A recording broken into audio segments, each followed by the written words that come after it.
बिस्मिल्लाहिर्रहमानिर्रहीम, अस्सलाम वालेकुम। आप देख रहे हैं स्पोर्ट्स फ्लिक्स और मैं हूं आपका होस्ट हमजा शफी।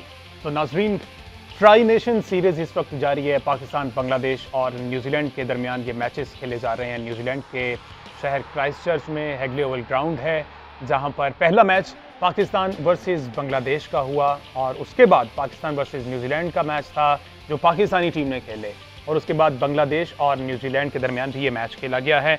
इस तमाम तर मैचेस और जितने भी इसके अलावा मैचेस हो रहे हैं, इस तमाम तर पर तज्जिया लेके हमारे साथ मौजूद हैं फॉर्मर कैप्टन सलमान बादशाह। अस्सलाम वालेकुम, वेलकम टू द शो।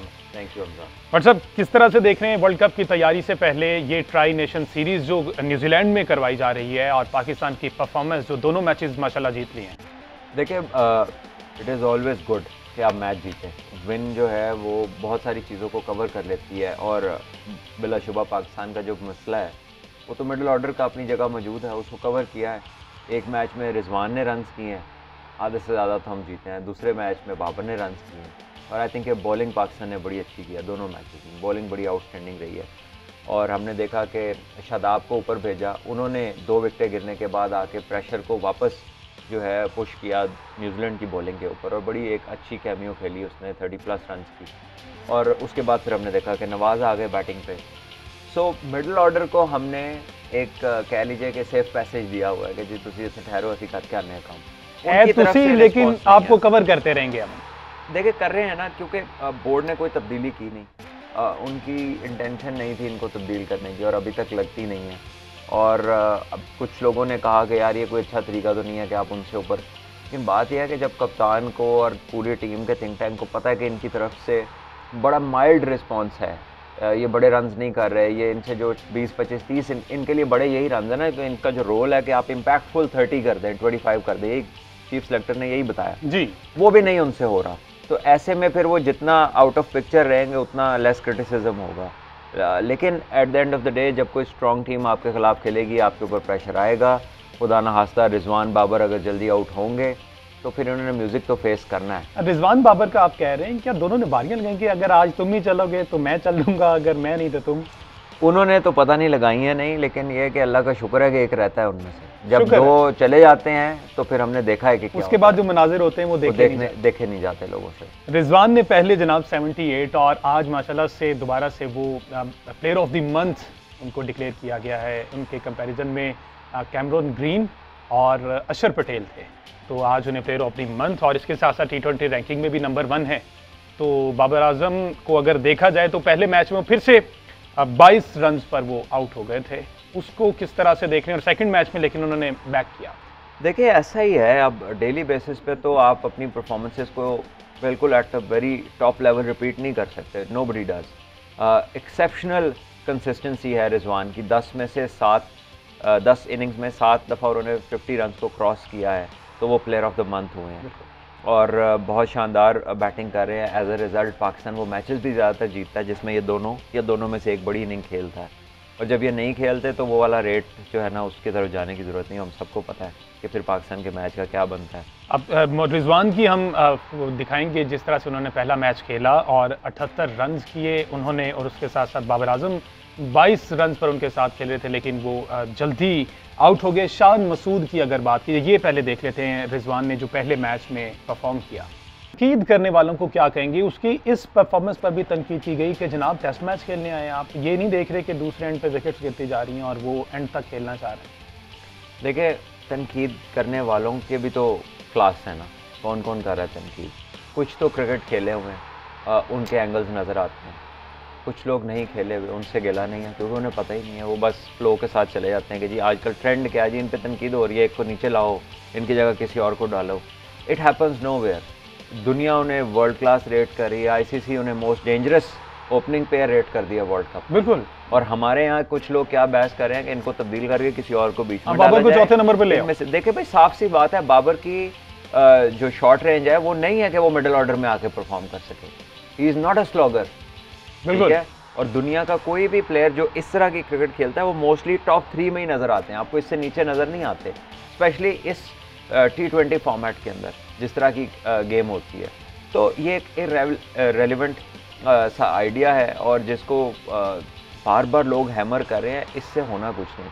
आपका मिडिल ऑर्डर का जो इशू है उसको आप एड्रेस करें। हाँ, और उसके वो लोगों से पूछें कि 3 से 4 साल से ये 3 प्लेयर आपके पास हैं, 2-3 साल से हैदर अली और खुशदिल भी आपके पास है। एक तो आपने इनको ठीक नहीं किया, दूसरा आपने पीछे कुछ तैयार नहीं किया।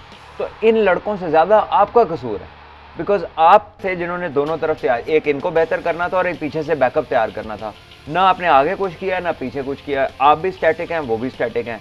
सो there needs to be an accountability, सिर्फ प्लेयर्स की नहीं। वो तो बेचारा परफॉर्म नहीं करेगा तो इवेंचुअली तो बाहर हो ही जाएगा। आप जो पुश कर रहे हैं और कह रहे हैं इसको बैक करें, और दूसरी तरफ पीछे जो आपने एक सारा जो आपके पास ग्रुप है हमारे यंग लड़कों का जो कि कायद आज़म ट्रॉफी और सारे फॉर्मेट्स खेल रहे हैं, उनमें से आप कहते हैं कि जी पीछे अभी कुछ है नहीं, तैयारी में वक्त चाहिए, लड़के अभी मतलब सीख रहे हैं। तो फिर आपने किया क्या पिछले 3 से 4 सालों में? बस फिर जी आईना उन्हें दिखाएं तो बुरा मान जाते हैं। शान मसूद को बड़ी उम्मीदों से लेकर आए थे, सोच रहे थे। इंग्लैंड और न्यूजीलैंड की कंडीशंस में ज़्यादा फ़र्क है? नहीं, इंग्लैंड में तो ऑब्वियसली कोई बहुत ज़्यादा फ़र्क नहीं है। क्योंकि हम उनको वहाँ की परफॉर्मेंस से काउंटी क्रिकेट खेल रहे थे। इंग्लैंड में ये इंटरनेशनल क्रिकेट है। बहरहाल ये है कि पहली दूसरी गेंद पे आउट हो जाना इज़ नॉट समथिंग के जिसमें आप कोई कहेंगे जी ये पहले ज़रा हम देख रहे थे शान मसूद ने इन 2 जो मैचेस में किस तरह से परफॉर्म किया। एक में जनाब वो 31 रन बनाया, दूसरे में डक। ये तो जनाब पहले मैच की देखी आपने, 31 रन किए बाबर के जल्दी आउट होने के बाद। ठीक है, थोड़ा सो जो कंट्रीब्यूशन किया वो अच्छा था, वहाँ पे 10 ओवर्स में हमें ये चाहिए था, लेकिन दूसरे मैच में जनाब वो गोल्डन डक था उनके हिस्से में। देखिए that is part of the game, but कहने का मकसद ये है कि आप उसको लाए क्यों थे? आप उसको लाए इसलिए थे कि जो आपके ऑलरेडी प्लेयर खेल रहे थे वहाँ पे, कभी फ़खर इंजर्ड हुए, उससे पहले फ़खर एशिया कप में कोई रन नहीं उनकी तरफ से आए। फिर आपने हैदर अली को 1 डाउन ट्राई किया, कुछ नहीं वहाँ से आपको नज़र आया, कुछ मिला नहीं। So this is something that you have come down to. ये आपके फर्स्ट चॉइस नहीं थे इस नंबर पर, लेकिन यह है कि एक टेक्निकली करेक्ट प्लेयर है जिसके आने से आपको थोड़ी सॉलिडिटी फील होती है कि एकदम आपकी दूसरी विकेट नहीं गिरती। और फिर आपका मिडिल ऑर्डर ऐसा है कि जिसे कम बॉलें मिले तो कहते हैं इनको बॉलें कम मिली, जिसे ज़्यादा मिलता है तो कहते हैं यार ये तो इतने इनके लिए ओवर ज़्यादा है। तो उनके लिए तो अभी तक ये आइडेंटिफाई नहीं हो रहा कि भाई कितनी बॉलें खेल लोगे, किस में कुछ करके दिखा दोगे। तो ऐसे में आई थिंक कि बैटिंग के पाकिस्तान के वोज़ हैं और पाकिस्तान ने उसकी जो है ना उसे एड्रेस करने के लिए कोई ज़्यादा। हैदर की आपने बात की, क्या समझते हैं हैदर को दूसरे मैच में जहाँ पर रखा वो ठीक है, वहीं पे ही उनको खिलाना चाहिए? क्योंकि वो 2-3 बॉल्स ही अगर खेलने हैं तो वो अच्छा खेल के 2 पे 10 करके गए। देखिए अब उनके छक्के पे बड़ी बात हुई कि जनाब 96 मीटर्स। चलें फिर इसी को डिस्कस कर लेते हैं। 96 मीटर यार बहुत दूर गया चुका है, तकरीबन पाकिस्तान वापस आने लगा था बॉल। कहने का मकसद है कि एक बॉल 6 रन, फिर आगे गया, इसके बाद क्या, व्हाट हैव यू डन? वो आपके पास 2 बॉलें थी, मैच खत्म हो रहा था, आपने मारी, लग गई। बात तो है कि इनिंग्स ऑफ सब्सटेंस जिससे इम्पैक्ट आए मैच में, एक अच्छा इम्पैक्ट आए, पाकिस्तान को कोई बड़ा स्कोर मिले या चेस के अंदर मदद मिले, ऐसी कोई चीज़ उनकी तरफ से नहीं आ रही। Technically is not correct. आप उन्हें सर पे कफन बांध के भेजते हैं, यानी कि इस तरह की बैटिंग करो कि बस जाते ही रोकना नहीं, और वो उस तरह के आके कर देता है। वो अच्छे बॉलर इस तरह के प्लेयरों से नहीं मार खाते। कभी 1 दिन 2 दिन आपके लग जाएंगे, मोस्टली आप नाकाम रहेंगे इस तरह की टेक्निक में। सो ये फॉल्ट सिस्टम का है और सिस्टम को चलाने वालों का है कि आप इनकरेज ऐसी बैटिंग कर रहे हैं जो टेक्निक से कोसों मील दूर है। 2 से 3 लोग पावर हिटिंग में आप डाल सकते हैं जो कि कैपेबल ऑलराउंडर्स भी हों, साथ बिट्स एंड पीसेस प्लेयर हों, लेकिन अगर आप 1-2 डाउन से शुरू और 6वें नंबर तक ऐसे बैट्समैन डाल लें जो सिर्फ बैट्समैन है और सिर्फ स्लॉगर है, it is too longer tail. ये आपकी ओपनर 1 डाउन आउट होने के बाद आपकी टेल स्टार्ट हो जाती है और फिर आकर रुकती है शादाब और नवाज़ पे, क्योंकि वो ज़रा इनसे कदरे बेहतर खेलते हुए लगते हैं। तो जब उनको ऊपर भेजते हैं और वो आके इम्पैक्ट क्रिएट करते तो कहते हैं लो जी ये तो गलत मैसेज जा रहा है। अभी हमारे एक सीनियर प्लेयर है, बिल्कुल, उनकी ट्वीट थी कि जी ये लॉन्ग टर्म नहीं है। बात उनकी ठीक है, ये लॉन्ग टर्म नहीं है। 21 का वर्ल्ड कप भी याद होगा उन्हें। कौन सा? 21 के वर्ल्ड कप में जिसमें वो खेले थे। हाँ जी, हाँ, तो वो भी लॉन्ग टर्म नहीं था। तो कहने का मकसद है कि उनकी बात ये ठीक है, लेकिन जो कैप्टन और मैनेजमेंट वहाँ पे मौजूद है, जो इस पर बकौल उनके मीडिया उनको बहुत ज़्यादा जो है मुश्किल सवालात करता है और उनके लिए मुश्किलात खड़ी करता है। अब नेचुरली उनके ऊपर जो प्रेशर है, उन्होंने भी तो देखना है, जो स्कोर कर रहा है उसको भेजें। अब वो लॉन्ग टर्म के चक्कर में खुद ही यहाँ पे जो है ऐसे प्लेयर्स को भेजते रहे जो फॉर्म में नहीं है और फिर परफॉर्मेंसेज ना आए, तो उसके बाद कौन उधर जो है वो जिम्मेदारी लेगा? आगे प्रेस कॉन्फ्रेंस करनी मुश्किल हुई है। तो मेरा ख्याल है कि ये एक बात तो कह दी उन्होंने लेकिन ऐसा बहुत कुछ होता है जो मौके की मुनासबत से उस वक्त के लिए होता है। हर चीज़ के अंदर लॉन्ग टर्म नहीं देखा जाता। आपके ख्याल में आपने रेफर किया कि उनका अपना वर्ल्ड कप पिछला खेलना was not long term planning, just मौके पे उन्होंने कहा कि अगर जीत गए तो ठीक है। क्या समझते हैं ये चेंज ठीक था बैटिंग ऑर्डर? शादाब को चौथे नंबर पर खेलना चाहिए?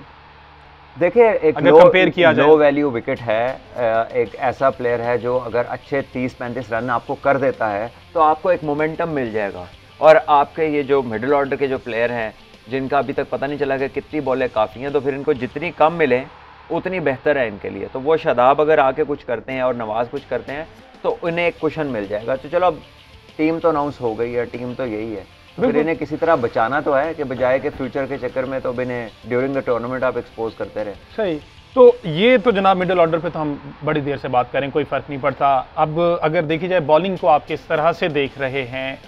यही बॉलिंग लाइनअप अगर धानी को भी समटाइम्स मार पड़ रही है, और अब कह रहे हैं कि नसीम शाह ने आज प्रैक्टिस वगैरह भी किया और उम्मीद है वो कल का मैच खेलेंगे। देखें, हसनैन और नसीम जो है वो वायरल इन्फेक्शन का शिकार हो गए थे और अब वो बेहतर हो गए जी। So that is good news. और शाहीन के भी बारे में सुन रहे हैं कि वो वर्ल्ड कप के लिए रेडी होंगे। ऑल्दो मुझे ये समझ नहीं आ रही कि वो क्या कंपटीशन में कम्पीट करेंगे, तो पता चलेगा कि वो वर्ल्ड कप के लिए रेडी हैं। क्या वो सीधा पहले मैच पाकिस्तान इंडिया का इंटरनेशनल मैच खेलेंगे? उससे पहले पाकिस्तान के 2 प्रैक्टिस मैचेस हैं, आई डोंट नो उसमें अपेयर होते हैं नहीं होते, अल्लाह करे। चेयरमैन साहब ने कहा है कि वो पहले मैच में ही ज्वाइन। देखिए, चेयरमैन साहब ने कहा है, उनकी नेक ख्वाहिशात हैं कि बेस्ट बॉलर है तो ज़रूर खेले, लेकिन इसका मकसद ये नहीं है कि आप उसका जो असेसमेंट है ऑफ के फिटनेस लेवल क्या किधर पहुंच गया आफ्टर द रिहैब, उसको गेज करने के लिए भी तो किसी किस्म की क्रिकेट चाहिए ना। और अगर वो हो रही होती तो ठग करके तो हमारी वीडियो बाहर आ जाती है हर चीज़ की, तो अभी तक ये नहीं आई फिर। अच्छा जी, मोहम्मद वसीम ने काफ़ी ग्रूम किया इंग्लैंड सीरीज़ के बाद भी, अब जो न्यूजीलैंड में खेल रहे हैं इनकी परफॉर्मेंस को कैसा देख रहे हैं कि ये हमारे प्लेइंग 11 में वर्ल्ड कप का हिस्सा हो सकते हैं? अगर 4 पेसर्स के साथ वर्ल्ड कप में प्लेइंग 11 का तो हिस्सा होंगे, तो काफ़ी अरसे से रेगुलर प्लेइंग मेंबर है पाकिस्तान टीम के, और काफ़ी अच्छी उन्होंने बॉलिंग किया डिफरेंट मौक़ों पे। ऑल्दो थोड़ा सा इकॉनमी रेट हाई है, लेकिन then he balls in those areas जहाँ पर मार पड़ रही होती है, जो हॉट स्पॉट्स हैं जहाँ पर बैट्समैन अटैक करते हैं। तो यंग है, टाइम के साथ साथ बेटर हो जाएंगे, पेस अच्छी है, फील्डर अच्छे हैं, बड़ी हिट भी मार लेते हैं, तो वो 15-20 रन चाहिए हो तो इज समबडी जो कर सकता है। तो मेरा ख्याल है कि is a very very useful member in the team. अगर उनको सही तरह यूज़ किया जाए तो उनका भी बैटिंग ऑर्डर तो डिसाइड करना पड़ेगा। ठीक है जी, कल दोबारा से न्यूजीलैंड के साथ मैच है, देख रहे हैं नसीम शाह अगर आते हैं तो बिठाते किसे हैं आप? देखें, धानी, हारिस रऊफ, मोहम्मद वसीम, ये 3 पेसर्स के साथ हम इस वक्त जा रहे हैं। देखिए, धानी के लिए इजीली नसीम शाह अंदर आ सकते हैं। धानी के लिए हाँ, आ सकता है। ठीक है जी, कल पाकिस्तान और न्यूजीलैंड के दरमियान तीसरा मैच है। ये ट्राई नेशन सीरीज़ जो चल रही है उसके हवाले से सुबह 7 बजे ये मैच है, और तमाम तर तज्जिया सलमान भट्ट साहब ने पेश किया, इस पर कल बात करेंगे। आज के लिए